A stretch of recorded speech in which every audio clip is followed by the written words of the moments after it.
A 94 dies per arrencar els Jocs Paralímpics de Londres, encara alguns atletes buscaven plaça. Avui s'ha disputat el 7è míting internacional ISS Gran Premi Ker Parma, de l'Hospitalet, l'última crida per aconseguir passaport a la capital anglesa. Per això hi ha hagut una notable participació, entre els quals hi havia Roger Puigbó, el de Sant Julià de Vilatorta, tot i haver aconseguit el seu bitllet a principis d'any, ha concursat per preparar el que seran els tercers paralímpics de la seva carrera. Les sensacions són bones i l'únic que falta millorar algunes coses, no? Perquè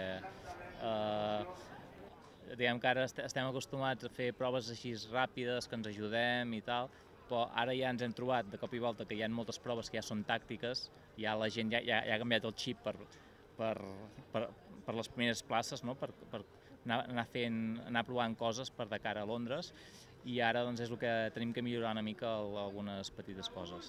Malgrat el caire competitiu de la jornada, l'objectiu del míting també era la integració de les persones amb algun tipus de discapacitat, mitjançant la pràctica de l'atletisme.